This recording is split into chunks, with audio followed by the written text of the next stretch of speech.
मैं अभी गत वर्ष जब गया था इंडोनेशिया के डेनपसार में एक व्याख्यान में, तो मैं वहाँ लगभग 20-25 दिन रुका। मैंने एक और अलग ही विहंगम दृश्य देखा। जितनी भी दुकानें हैं, खुलने के पहले दुकानों के सामने अगरबत्ती लगाना और अपने देवताओं की स्थापना करके वहाँ पूजा करना। सड़क पर आपको दोनों ओर इस प्रकार के दृश्य देखने को मिल जाएंगे, दोपहर में और शाम को भी मिल जाएंगे। पेड़ों को सबसे पहले वो पूजा करते हैं और पेड़ों की आरती उतारते हैं, वहाँ पर दीपक जलाते हैं, धूप बत्ती जलाते हैं। उनका कहना, उनका मानना है कि प्रकृति ने हमको सब कुछ दिया है, हम प्रकृति से जुड़ कर के ही अपने संसाधन और जीवन को संचालित करें। प्रकृति रूठ गई तो हमारा जीवन ध्वस्त हो जाएगा। यह छोटे से संस्कार हैं। मृत्यु संस्कार में आप देखिएगा, जब उसकी अर्थी जाती है तो जितने लोग होते हैं उतना लंबा एक कपड़ा सफ़ेद रंग का उसकी अर्थी से बंधा होता है और वह आधे आधे मील, एक एक मील तक जो उस संस्कार में जाते हैं उनको वो पकड़े रहते हैं, उसको वो उससे अटैच रहते हैं। आत्मा से आत्मा के मिलन का ये दृश्य वहाँ देखने को मिलता है। और इस दृष्टि से यह जो संस्कारों का विषय है, हमारे दर्शन का विषय है, यह एक वैश्विक आधार पर पूरे विश्व में इसको देखते हैं। बाली द्वीप में नित्य शाम को रामायण का, महाभारत के पात्रों का, दृश्यों का मंचन होता है। बाली नृत्य होता है, आकर्षण का कारण है। टेलीविज़न पर वहाँ के लोकल जो दूरदर्शन जिसे हम कह सकते हैं अपनी भाषा में, वहाँ रामायण महाभारत से ही वहाँ कार्यक्रम आरंभ होते हैं। सभी लोग उसको देखते हैं, उसका गुणगान करते हैं। महाभारत और रामायण के पात्रों को अपने में अंगीकार करने का प्रयास करते हैं। उनके चरित्रों के सहारे अपने व्यक्तित्व का निर्माण करना चाहते हैं। उनके व्यक्तित्व के सहारे राष्ट्र के व्यक्तित्व का सृजन करना चाहते हैं। यह दृष्टि, यह बोध, यह ज्ञान हमें इंडोनेशियाई राष्ट्र में देखने को मिलता है।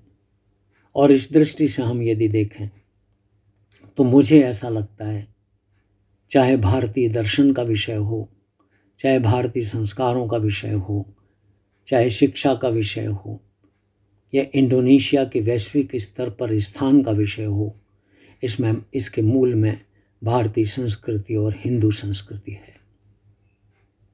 मेरे एक अभिन्न मित्र हैं जो मॉरिशस में जो सम्मानित हुए, हिंदी में और संस्कृत भाषा में वो काफ़ी निपुणता रखते हैं, धर्मायाशा। उन्होंने इंडोनेशियाई रामायण का, भारतीय रामायण का, महाभारत का, महाभारत के पात्रों का इंडोनेशिया में अनुवाद किया। पंचतंत्र का इंडोनेशियाई भाषा में अनुवाद किया। हितोपदेश का अनुवाद किया। चाणक्य नीति और सूत्र का अनुवाद किया। भारतीय वाङ्मय में जुड़े हुए बहुत से जो पात्र हैं उनके छोटे छोटे चरित्रों का अनुवाद इंडोनेशियाई भाषा में किया। वे गीता जयंती मनाते हैं, अंतर्राष्ट्रीय गीता जयंती के अध्यक्ष हैं और वे पूरे विश्व में गीता की प्रतियों का वितरण करते हैं, गीता पर उपदेश देते हैं। ऐसे ऐसे अनेकों लोग इंडोनेशिया में आज हैं जो इसको सिंचित किए हुए हैं और दर्शन, संस्कृति और साहित्य को जिंदा रखे हुए हैं। आधुनिक साहित्य की छाया और छाप एक सीमा तक है, लेकिन जो खालिश हमारा दर्शन है, खालिश जो इंडोनेशियाई समग्रता लिए हुए जो दर्शन है, उस दर्शन पर आधुनिक दर्शन का, आधुनिक भाव का कोई असर नहीं पड़ा है। मेरा अपना अनुभव है कि इस प्रकार का देश, इस प्रकार की मान्यताओं पर खड़ा हुआ देश निश्चित तौर पर सम्मान के योग्य है। मैं संबंधों में ये नहीं कह रहा कि वो अच्छा है अथवा अन्य कोई देश बुरा है, लेकिन अन्य किसी देश ने अपनी संस्कृति को, अपनी सभ्यता और अपने दर्शन को उतना संरक्षित नहीं किया है जितना कि इंडोनेशिया ने किया है।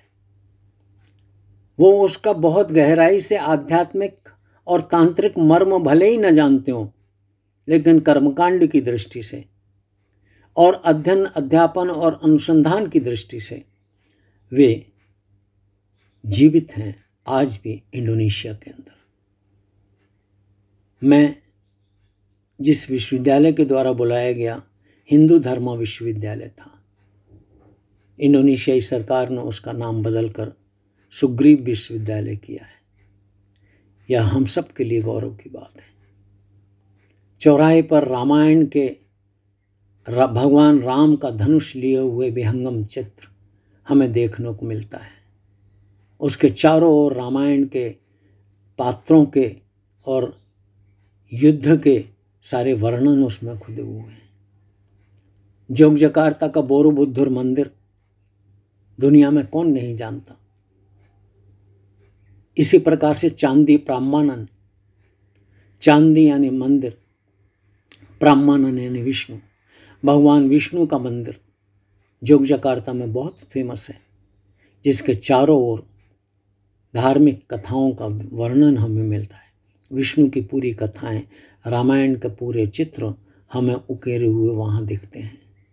लोग आज भी उन चीज़ों को, उन दृश्यों को देख करके चर्चाएं करते हैं और निश्चित तौर पर जैसा देखते हैं वैसे ही मन में विचार आते हैं।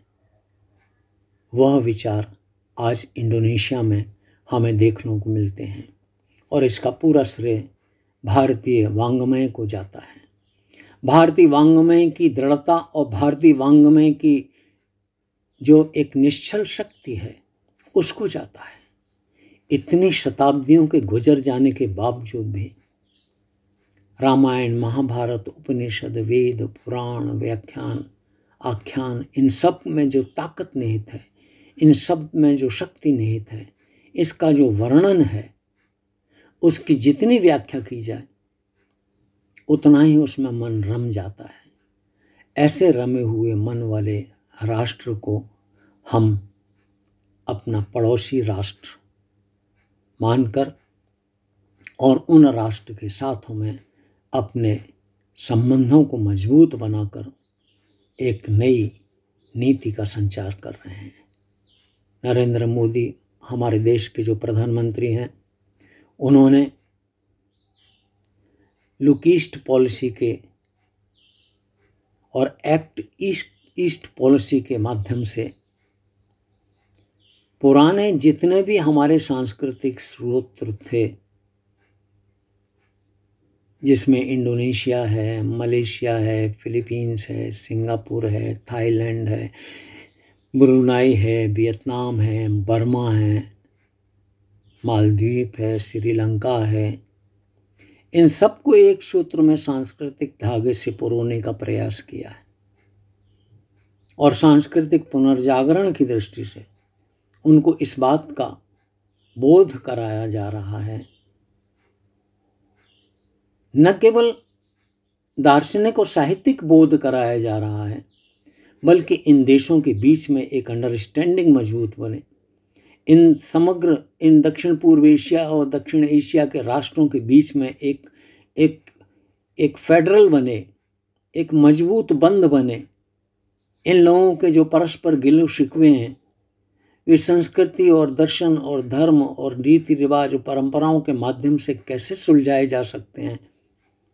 हम लोग शताब्दियों पूर्व जिस तरीके से सौहार्द से रहते थे, उस प्रकार से कैसे अपने आप को रखा जाए, दोनों सभी राष्ट्रों के बीच में व्यापार किस प्रकार से किया जाए, व्यापार को कैसे बढ़ाया जाए, और यूरोपीय व्यापार में जो यूरोपीय आधिपत्य है उस आधिपत्य को किस प्रकार से चुनौती दी जाए, यह विषय, यह विचार माननीय नरेंद्र मोदी जी के मस्तिष्क में है और उस दिशा में विदेश विभाग पूरी तरीके से काम कर रहा है और हमारा इंडोनेशिया के साथ में संबंध विशेष तौर पर मजबूत हो रहा है।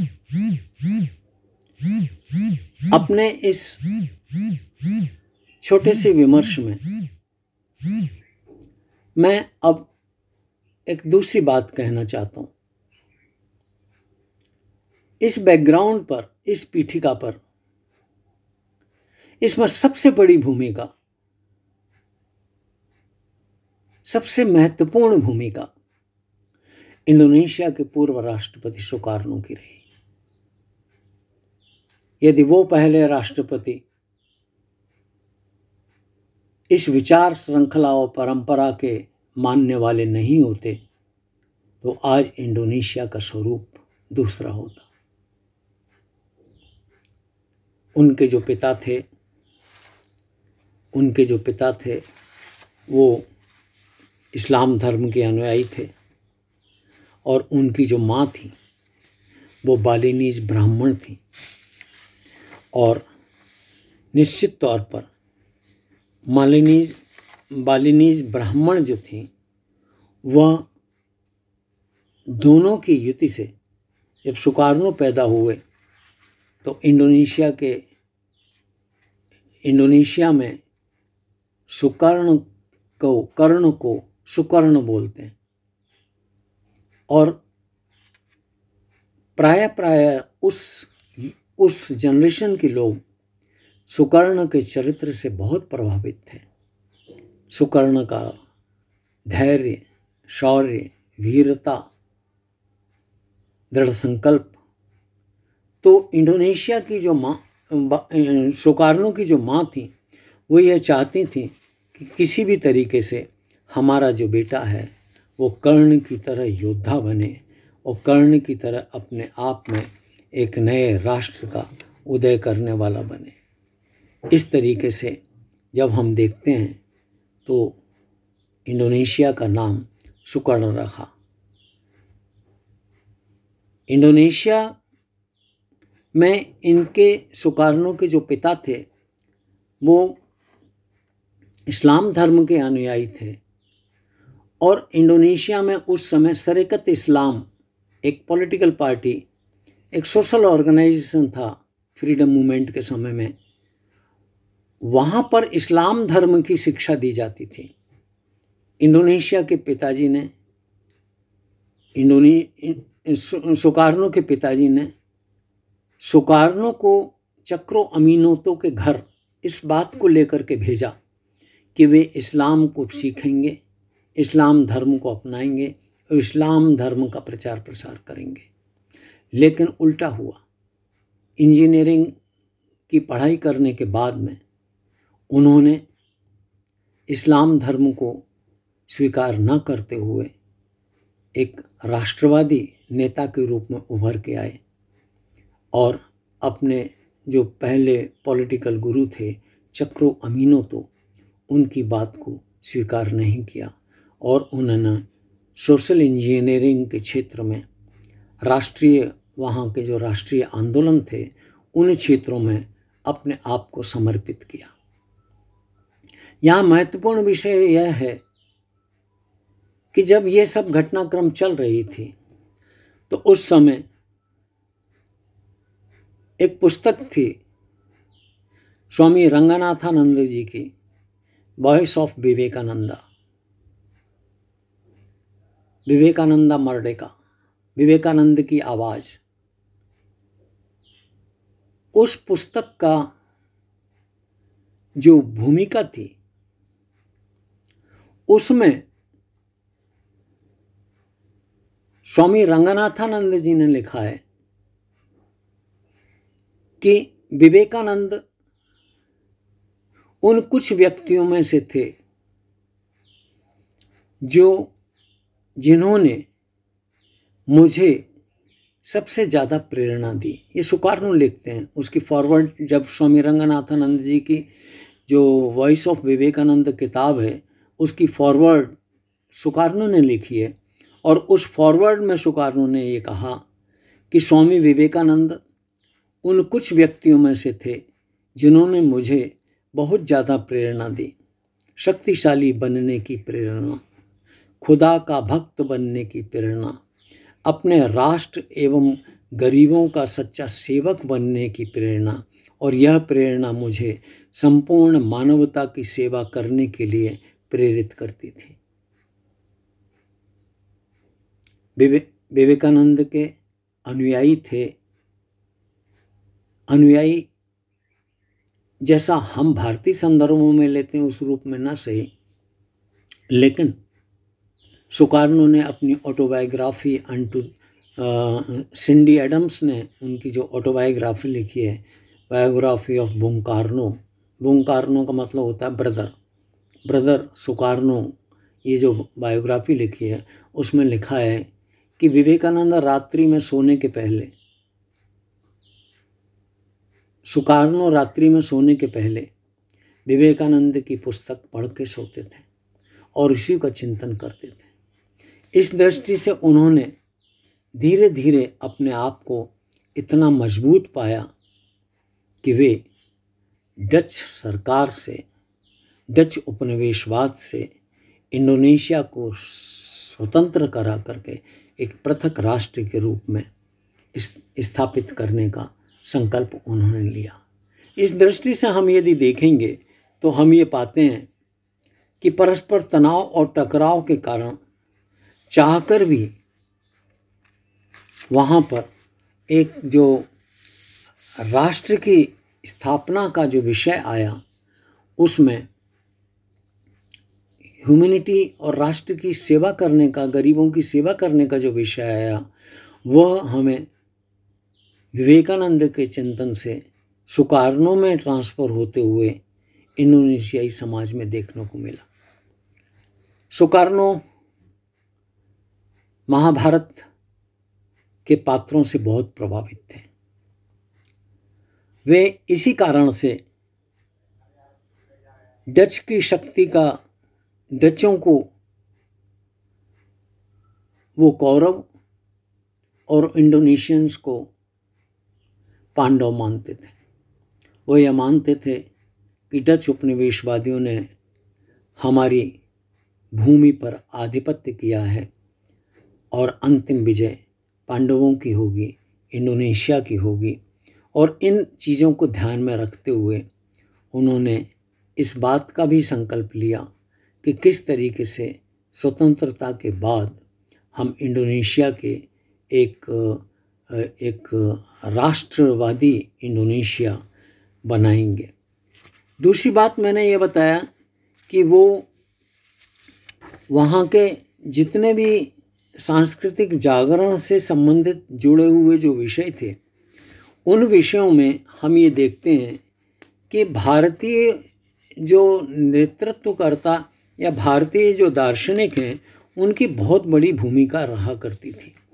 इस दृष्टि से देखा जाए तो इंडोनेशिया में सबसे पहला महत्वपूर्ण संगठन जो 1908 में बना उसे बुद्धि उतोमो बोलते थे, उत्तम बुद्धि वाले लोगों का संगठन। इसे रादन कार्ती ने इनने बनाया और इसके जो प्रेरणा स्रोत थे वो रविंद्रनाथ टैगोर थे। रविन्द्रनाथ टैगोर का जो एशिया का विज़न था, सेल्फ गवर्निंग एशिया का जो विज़न था, उस विज़न ने निश्चित तौर पर इस संगठन को बड़ी मजबूती दी और इंडोनेशिया के प्रबुद्धों को इसमें जोड़ने का काम किया। तो इस प्रकार से एक ओर विवेकानंद, दूसरी ओर रविन्द्रनाथ टैगोर, तीसरी ओर शरीयत इस्लाम के जो प्रमुख थे चक्रो अमीनो, तो उनके घर में रहने के बावजूद भी, इनके पिता की इच्छा के बावजूद भी उन्होंने इस्लामिक जो पाठ था उसमें अभिरुचि कम और भारतीय धर्म ग्रंथों में अभिरुचि ज़्यादा दर्शाई। उसके बाद में जो जब 1917 में बोल्शेविक रिवॉल्यूशन के बाद में इंडोनेशिया में राष्ट्रवादियों का एक वर्ग पृथक होकर के, वर्ग संघर्ष से प्रभावित होकर के पार्ताई कम्युनिस्ट इंडोनेशिया बनाया, उसमें मजदूर, कर्मचारियों, क्रांतिकारी विचारधारा के लोगों को रखा। उन सब से लोहा लेते हुए सुकार्नो ने इंडोनेशिया को एक राष्ट्रीय राष्ट्र के रूप में, एक राष्ट्रीय मानक के रूप में राष्ट्र की स्थापना की। इस प्रकार से हम यदि देखें तो इंडोनेशिया के जनमानस में 3 प्रकार के करंट या 3 प्रकार की stream, major school of thoughts हमें देखने को मिलते थे। एक थी इस्लाम, बहुत स्ट्रॉन्ग था, दूसरा कम्युनिस्ट और तीसरा राष्ट्रवादी। तो राष्ट्रवादी, इस्लाम और कम्युनिस्ट, ये 3 जो प्रमुख विचारधाराएं थीं, उन तीनों प्रमुख विचारधाराओं को समन्वित करते हुए एक राष्ट्रीय नेतृत्व के रूप में अपने आप को स्थापित करने में सुकर्ण अपनी भूमिका निभाते हैं और इंडोनेशिया को एक राष्ट्र के रूप में स्थापित करते हैं। इस दृष्टि से हम यदि देखें कि इंडोनेशिया के पहले राष्ट्रपति सुकार्नो के मस्तिष्क पर जिनका प्रभाव था, उनमें सबसे पहले रामायण, महाभारत, भागवत गीता, उपनिषद, वीरता और कर्तव्य निष्ठा की प्रेरणा, भागवत गीता के अनेकों प्रसंगों की चर्चाएं, आत्मविश्वास की जागृति के स्रोत के रूप में। कौन सा आत्मविश्वास? जो इंडोनेशिया को स्वतंत्रता दिला सके, इसका आत्मविश्वास। इसमें उन्होंने इंडोनेशिया के पात्रों को, खास करके कौरव और पांडवों के युद्ध को, वे भाषण देते देते मंचन भी करते थे। पूरे मंच पर वो घूम घूम करके भाषण देते थे। एक जगह खड़े होकर के या कुर्सी पर बैठ करके वो भाषण नहीं देते थे।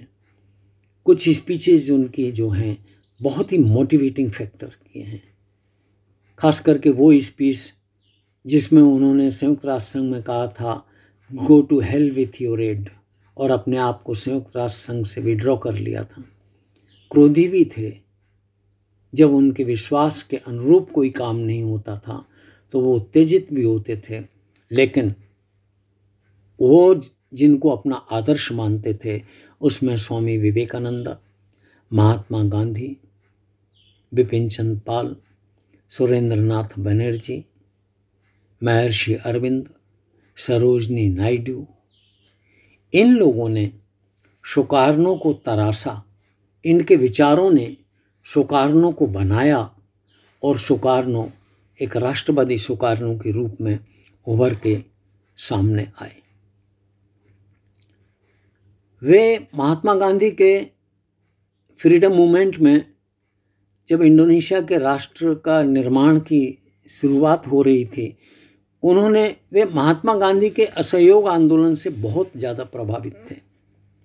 लेकिन चोरी चौरा की घटना के बाद और डच सरकार के साथ में असहयोग और अवज्ञा की नीति अपनाने के बावजूद भी जब डच सरकार ने पूरी तरीके से उनका दमन और ब्रूटलिटी के साथ में इंडोनेशियाई राष्ट्रवादियों को जब प्रताड़ित किया, तो उन्होंने कहा कि नहीं, अब असहयोग नहीं, अब अवज्ञा नहीं, अब खुला संघर्ष होगा। तो इस प्रकार से वे अहिंसा के भी पुजारी थे, लेकिन एक सीमा के बाद वो अहिंसा के ऊपर उठकर अहिंसा से पृथक वे एक्टिविस्ट के रूप में वे एक जुझारू कार्यकर्ता के रूप में, जुझारू राष्ट्रवादी के रूप में भी उभर करके सामने आते थे। लेकिन जापान का जब आधिपत्य इंडोनेशिया के ऊपर हुआ 1945 के बाद, तब सुकार्नो ने असहयोग को त्याग कर सहयोग की नीति जापान से अपनाई। देखिए, बड़ा कंट्राडिक्शन है। डच के साथ में उन्होंने असहयोग की नीति अपनाई, अवज्ञा की नीति को अपनाया। हम किसी बात को नहीं मानेंगे, डच के साथ में असहयोग करेंगे, डच के साथ में हम उत्तेजना से काम करेंगे। लेकिन वही सुकार्नो जब जापान के आधिपत्य में आते हैं तो वो अपने आप को जापान के सहयोग से अपने देश को स्थापित करने का प्रयास करते हैं।